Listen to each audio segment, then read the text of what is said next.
2021년 새해 신년 주일을 맞이하여 하나님께서 주시는 놀라운 회복의 은총이 여러분의 가정과 생업터와 자녀와 여러분의 인생에 부어지기를 성삼위일체 하나님의 이름으로 축복합니다. 오늘 우리가 살고 있는 지구의 생명 위기는 단순히 위기를 넘어서서 하나의 세계 전쟁과 같습니다. 그 범위는 전면적이고 그 속도는 신속하게 빠르고 그 결과는 멸절, 모든 생명의 종말로 치닫고 있는 전쟁 같습니다. 20세기 현대신학의 교부라고 일컬는 칼 바르트는 그의 시대에 일어난 일찍이 인류가 경험하지 못했던 세계 전쟁의 현실에서 그는 많은 영적인 교훈을 받았다고 했습니다. 1차 세계대전, 지상의 전차와 공중의 전투기로 말미암아 비전투원인이었던 여자와 어린이들까지 살상의 대상이 되었고, 그래서 수천만 명의 사람들이 죽는 치명적인 전쟁이었습니다. 그 후에 2차 세계대전이 일어났습니다. 그 전쟁에서 비로소 적용되었던 독가스와 세균은 그 이전에 칼날이 겨누지 않았던 대상까지 하나하나의 적으로 간주하여 살해하는 현대 전쟁의 잔혹상을 생생하게 보여주었습니다. 그 당대의 고통과 괴로움으로 끝나는 게 아니라 그 세균의 오염으로 말미암아 후손까지도 대대로 질병의 고통을 경험하는 아픔, 고통을 가져다 주었습니다. 그로부터 1세기가 지난 지금 우리는 새로운 형태의 세계 대전을 만나고 있습니다. 그 전선의 광범위성과 인간의 인식을 넘어서는 전개의 속도, 그리고 희생의 잔혹한 치명성에 있어서 한 세기 전에 일어났던 2차 세계대전을 훨씬 능가하는 세계대전, 이른바 제3차 세계대전이라고 명명하는 사람들이 생겼습니다. 문제는 이 전쟁이 이미 발발하였고 우리는 이 전쟁의 한가운데 살고 있음에도 불구하고 사람들은 그 현실을 제대로 깨닫지 못하고 있는데 문제가 있다는 겁니다.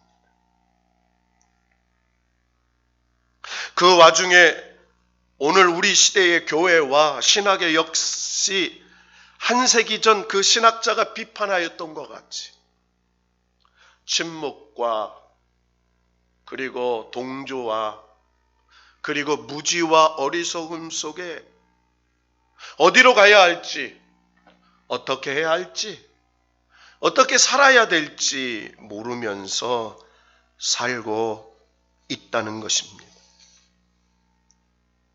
우리가 살고 있는 이 지구상에는 생물학적 종의 숫자는 수백만 배가 넘습니다. 그 모든 생명의 종들의 생물학적 다양성 혹은 생물 다양성은 다른 종들의 생존의 기반이 되며 하나의 환경체제로 결합시켜 살고 있습니다. 한 식물의 종이 멸망하면 다른 동물의 종이 멸망하고 다른 동물의 종이 멸망하면 인간의 생존의 위험이 닥칠 수밖에 없는 그런 연쇄성 위기가 도발한다는 것입니다. 예를 들어 벌이 없어지면 열매를 맺을 수가 없고, 열매를 맺을 수가 없으면 인간의 식량의 생존의 위기가 닥치는 것처럼 종의 위험은 인간의 존립의 위험을 수반한다고 말을 합니다. 2013년 크루츠 개작이 상영했던 플라스틱 오염이라는, 그래서 2018년에 플라스틱 섬이라는 방영을 전 세계의 자연학자들이 보여준 것이 있었습니다. 2018년 영국 BBC 방송국이 올린 북극곰의 눈물 마찬가지입니다. 여러분, 우리가 살고 있는 이 시대에 크릴 오일이라는 것이 얼마나 순정도가 높고 고밀도 콜레스테롤이라는 뜻으로 최고의 건강식품이라고 각광을 받고 있습니다. 그런데 여러분 그거 아십니까? 이 크릴 오일 한 병을 만들기 위해서 수톤의 크릴 새우를 긁어 모았어 그것을 짜내어 한 병의 크릴 새우 오일을 만든다는 것을, 그것으로 말미암아 크릴 새우를 먹고 사는 고래들이 아사의 위기에 놓여서 해양식물의 생태계가 파괴되며 결국은 인간의 생존의 위험을 가져다 주는 그런 엄청난 위기가 진행되고 있다는 사실을 아십니까? 여러분, 우리는 2019년 코로나19라는 바이러스 질병으로 전 세계가 고통을 받고 있습니다. 한 나라가 아니라 전 세계 230개국이 넘는 모든 나라가 이 코로나19 바이러스 전염병에 의하여 신음하고 있습니다. 그 결과로 국가가 단절이 됐습니다. 사회와 사회가 단절이 됩니다. 가정과 가정이 단절이 되고, 직장이 폐쇄되고, 학교가 폐쇄되고, 교회가 폐쇄되고, 비대면으로 가택근무하며, 그리고 가정에서 교육하며 가정에서 예배 드릴 수밖에 없는 현실이 되고 말았습니다. 경제적인 위기가 동반이 되었습니다. 경제적인 위기가 동반이 되니까 산업체가 도산합니다. 중소기업체가 문을 닫습니다. 소상공인들이 폐업을 합니다. 그래서 사람들의 생존의 위기 때문에 신음하고 고통하고 있습니다. 어떻게 살아야 될지, 어디로 가야 될지, 어떤 선택을 하며 살아야 될지 절박한 심정 가운데 살고 있습니다. 여러분, 그런데 우리가 앓고 있는, 그리고 우리를 위협하고 있는 이 코로나19 바이러스가 뭔지 아십니까? 여러분, 먼저 우리는 세균과 바이러스의 차이점을 알아야 합니다. 세균은 세포 핵이 있는 생명체입니다. 바이러스는 유전자 정보만 있는 비생명체입니다. 이 세균은 스스로 독립해서 살아가는 세포입니다. 그러나 바이러스는 혼자서는 못 살아서 숙주가 필요한 반생명체입니다. 반드시 무엇인가에 붙어서 기생해서 자기가 살기 위해서 다른 숙주를 파괴하는 역할을 합니다. 크기에도 차이가 있습니다. 세균은 보통 1에서 5 마이크로미터인데 이 바이러스는 세균의 1000분의 1 정도 더 적습니다. 얼마나 적은지 연구하고 발견하기조차 어려운 것입니다. 치료의 방법이 있습니다. 세균은 항생제로 치료가 됩니다. 그러나 바이러스는 백신으로만 치료가 됩니다. 이 코로나19의 바이러스가 전이가 됐습니다. 변이가 됐습니다.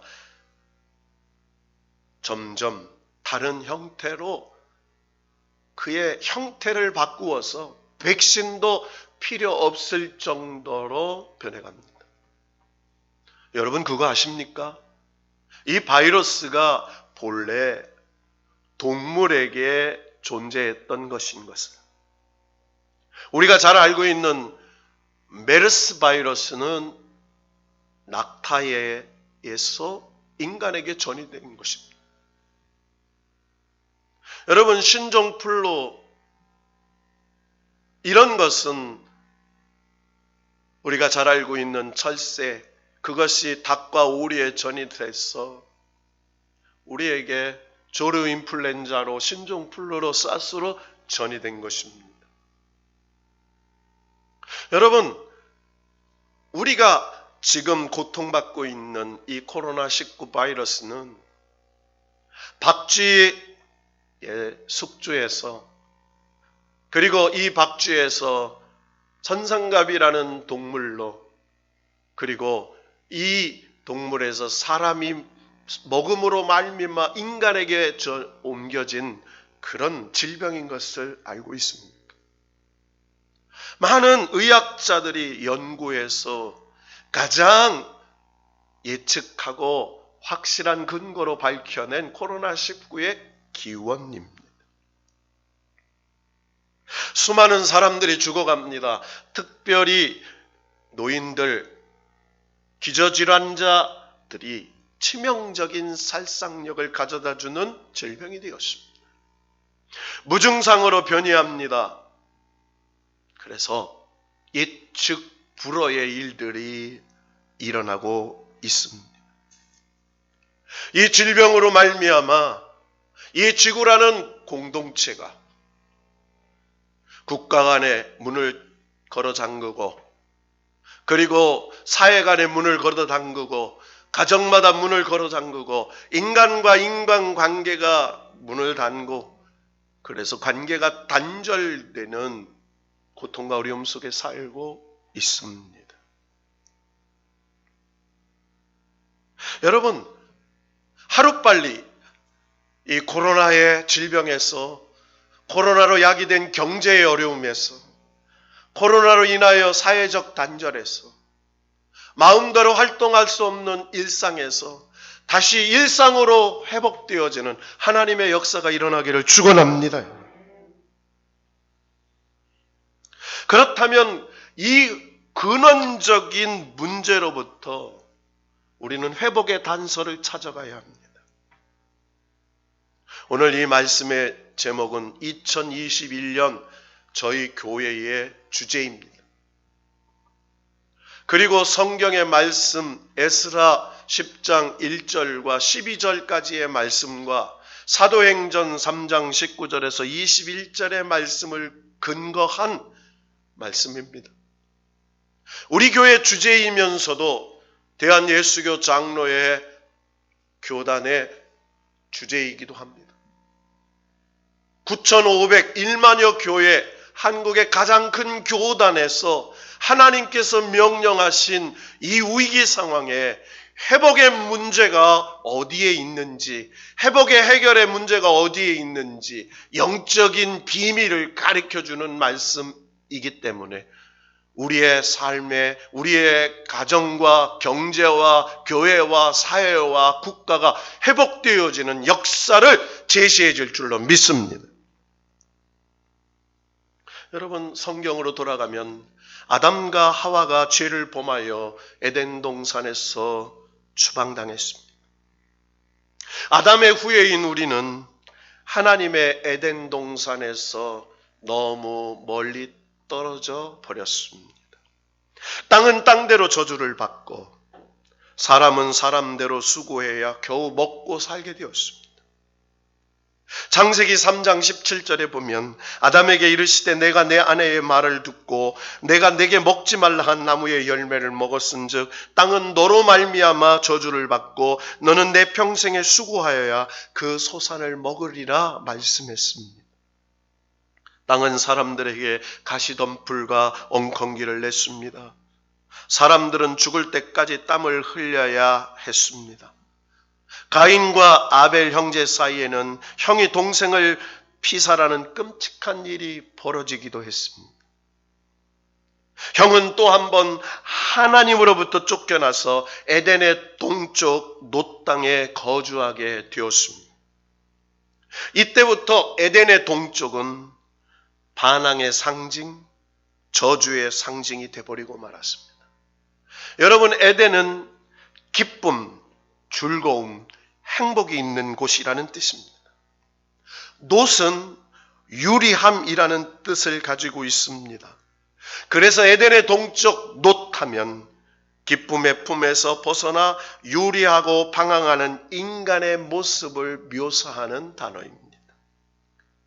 우리는 에덴의 동쪽에서 살고 있는 사람들입니다. 하나님의 즐거움과 기쁨과 행복을 잃어버리고 유리하는 백성이 되어서 고통과 좌절과 절망 속에 방황하며 살아가는 인간의 표상으로 살고 있습니다. 아담과 하와가 에덴에서 쫓겨난 이후 가인의 추방으로 말미암아 죄인인 인간이 에덴으로부터 점점 멀어진 이후 성경은 우리에게 보여주는 인간의 역사는 범죄의 역사요, 타락의 역사요, 고통의 역사요, 하나님의 질서에서 이탈하는 역사였습니다. 그래서 하나님으로부터 멀어진 인간이 얼마나 어디까지 악해질 수 있는가를 보여주는 말씀입니다.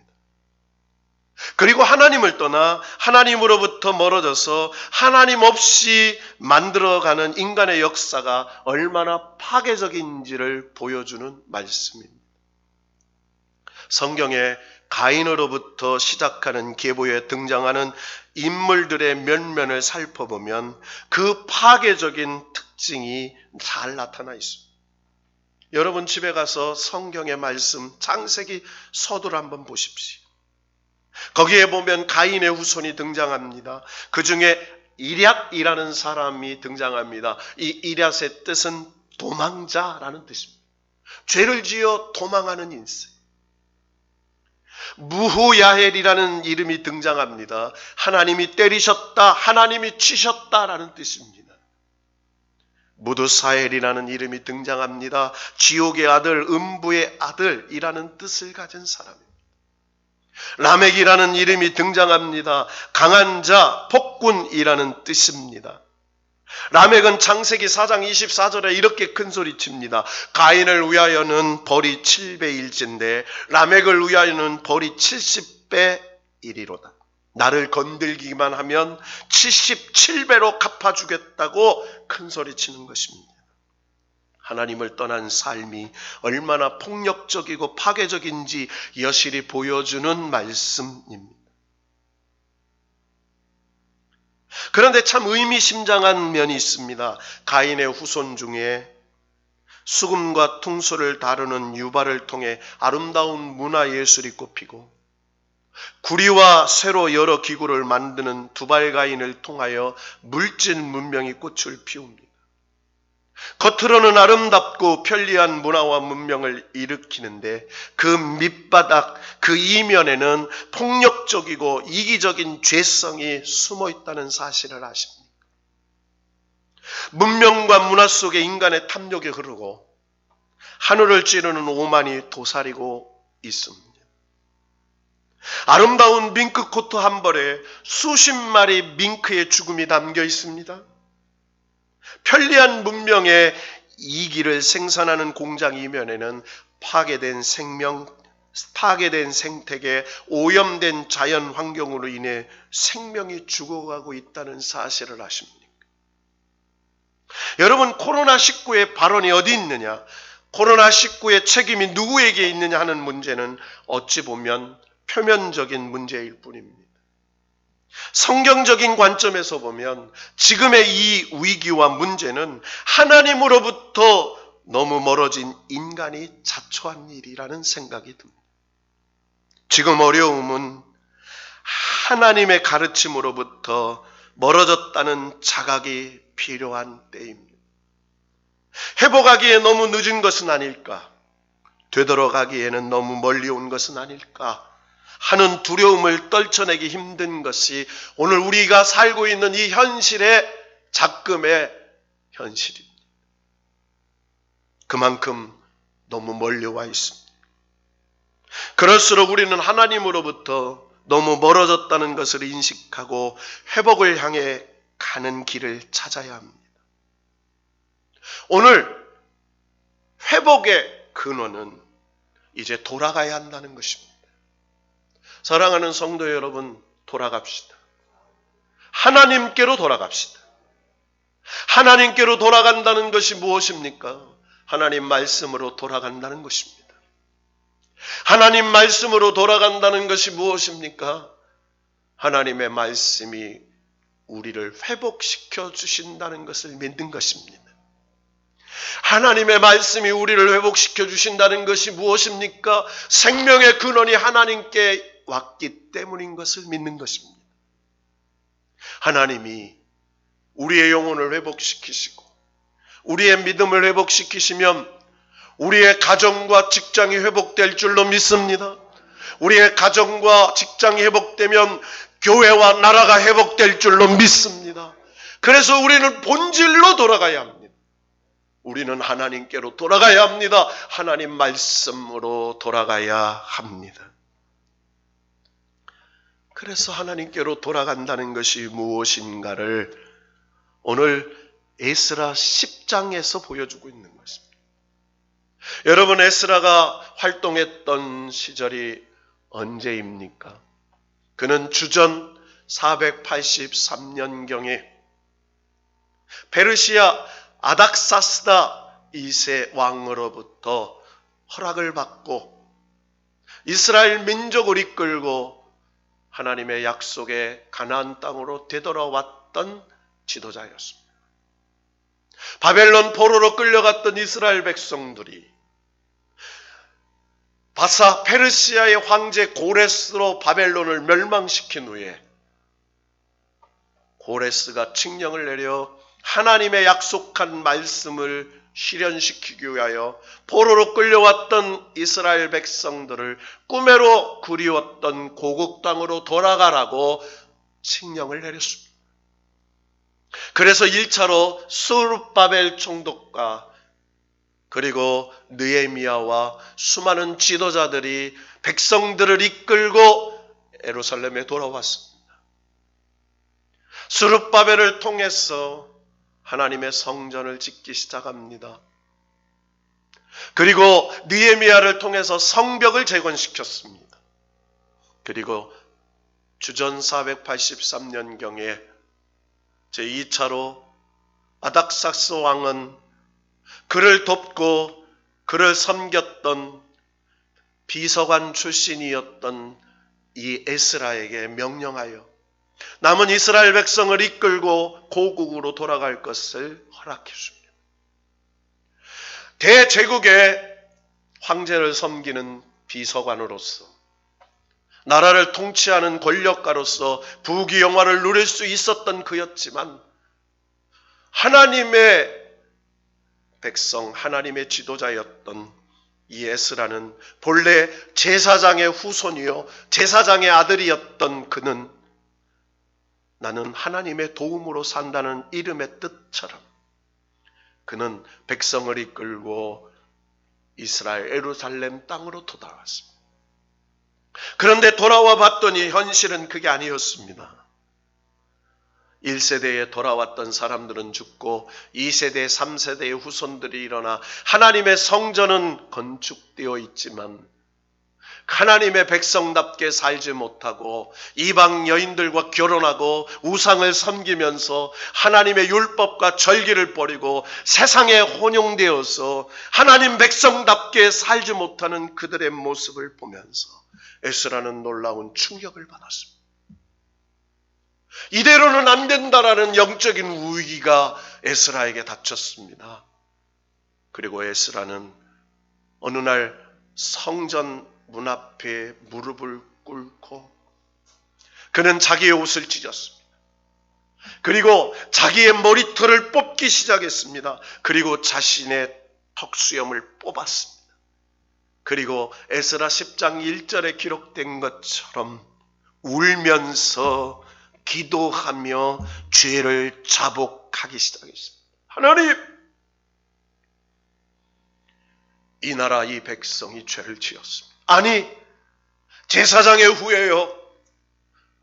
제사장이었던 내 아버지, 제사장의 아들로 태어나 페르시아 제국의 관직을 갖고 이 나라를 회복시키러 돌아왔는데 현실은 우상을 섬기고 하나님을 떠난 백성들의 모습을 보니 절망과 좌절과 두려움이 닥칩니다. 하나님, 울면서 기도합니다. 하나님, 울면서 죄를 회개합니다. 하나님, 용서해 주옵소서. 하나님이 현실이 우리의 영적인 믿음의 타락에서 시작된 것 같습니다. 하나님, 용서해 달라고 울면서 죄를 자복하기 시작했습니다. 그 모습을 본 예루살렘 성의 백성들이 하나둘 성령의 감동에 이끌림받아 에스라 선지자 옆에 함께 무릎을 꿇고 울기 시작합니다. 성령의 감동으로 웁니다. 성령의 역사로 죄를 자복합니다. 어린아이 남녀노소 할 것 없이 수많은 군중들이 예루살렘 성전 앞에 무릎 꿇고 웁니다. 하나님, 내 탓입니다. 내 잘못입니다. 아비가 우니 아들이 웁니다. 어미가 우니 딸이 웁니다. 노인이 우니 젊은 이들이 웁니다. 성령이 역사하시니까 죄가 깨달아졌습니다. 성령이 역사하니까 남 탓이 아니라 내 탓이었습니다. 성령이 역사하니까 이 현실의 문제가 믿음의 문제였던 것을 깨달았습니다. 그 중에 엘람 자손 중 여이엘의 아들 스가냐라는 사람이 일어났습니다. 그리고 에스라를 향하여 이렇게 외칩니다. 우리가 우리 하나님께 범죄하였습니다. 우리가 이방의 여인을 맞이하여 아내로 삼았습니다. 그러나 이스라엘 백성인 우리에게 아직도 소망이 있습니다. 여러분, 아직도 소망이 있습니다. 아직도 우리에겐 소망이 있습니다. 이 나라에는 소망이 있습니다.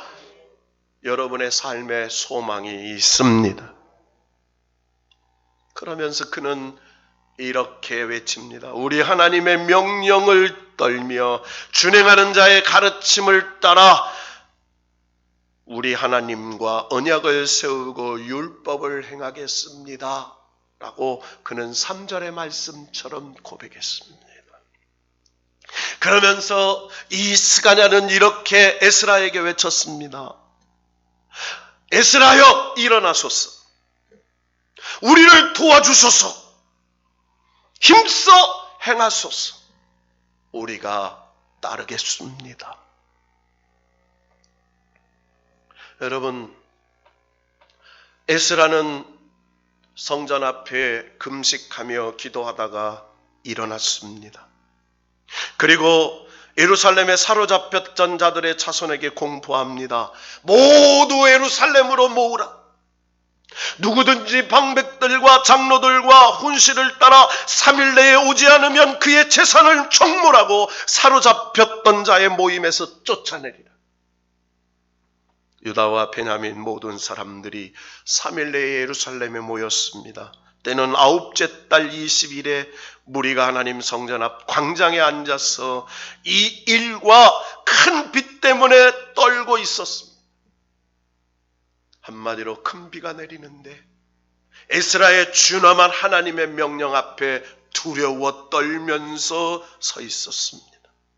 그때 제사장 에스라가 일어났습니다. 그리고 이렇게 명령했습니다.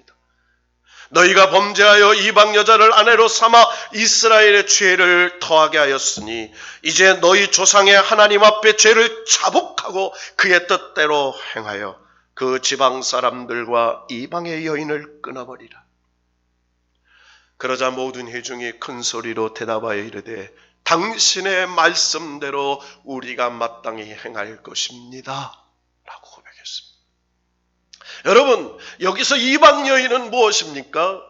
하나님의 말씀과 하나님의 법도와 절기에서 떠난 세상을 상징하는 것입니다. 하나님 말씀의 법대로 살지 않는 세상의 법을 상징하는 것이 이방의 여인이었습니다. 세상의 쾌락과 세상의 방법과 세상의 부귀가 전부인 줄 알고 세상의 가치로 살고 있었던 그들의 삶의 근원을 얘기하는 것입니다. 세상의 근원을 끊으라.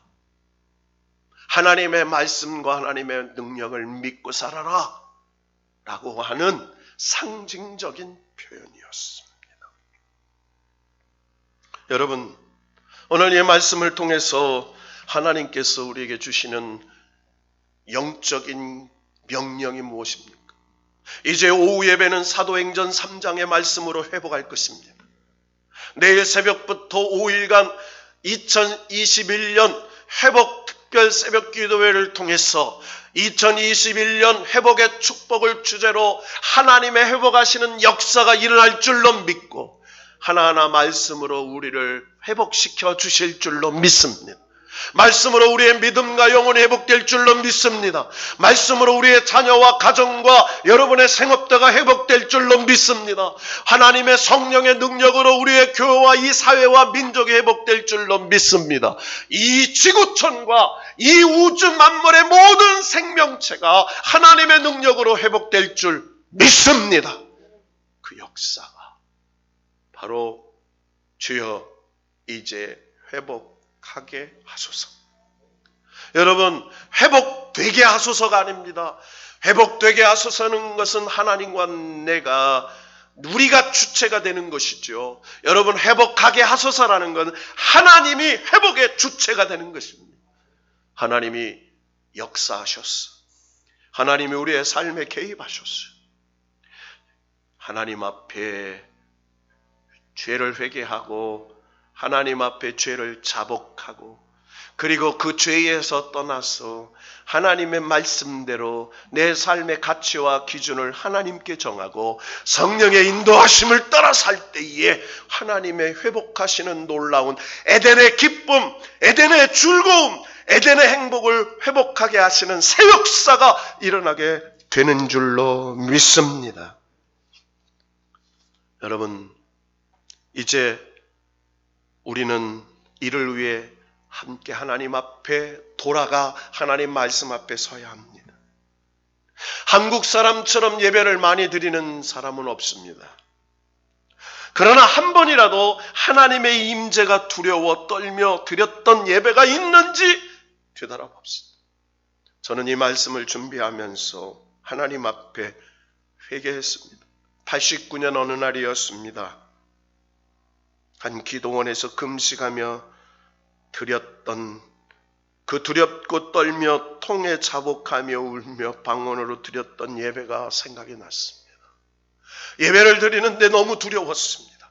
하나님의 말씀의 빛이 임하니까 내 삶에 지나왔던 수치와 부끄러움이 주마등처럼 지나갔습니다. 너무나 환히 드러나는 것이 두려웠습니다.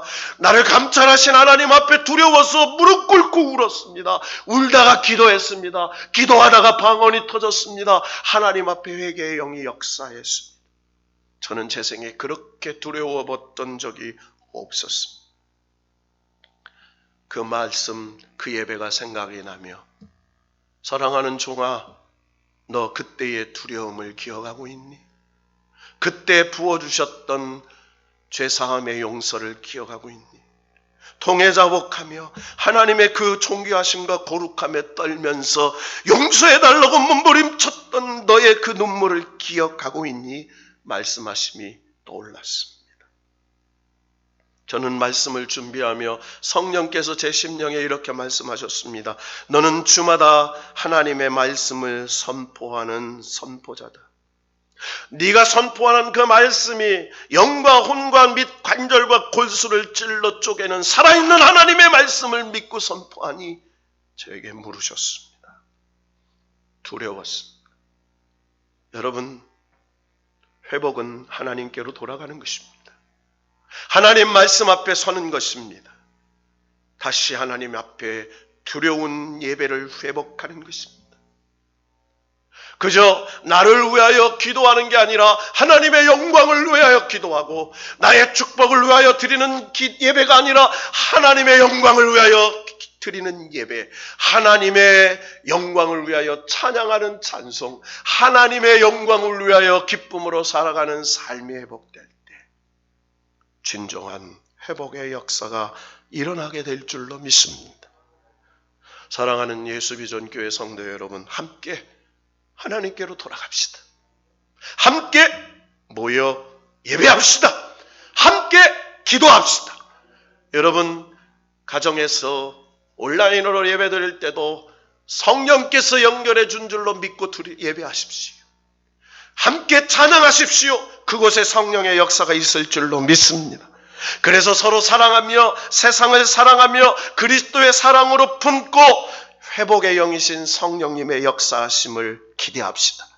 그리하면 우리 교회, 한국교회, 우리나라, 전 세계가 회복되어져서 다시 에덴, 그 기쁨, 즐거움, 행복한 하나님께로 돌아가는 진정한 회복의 역사가 일어날 줄로 믿고 이 놀라운 역사가 2021년 신년 주일 하나님이 우리 교회에 우리 가정과 우리 성도들에게 주시는 말씀을 붙잡고 주여 이제 회복하게 하소서 새롭게 출발하는 우리 모두가 되기를 주님의 이름으로 축원합니다.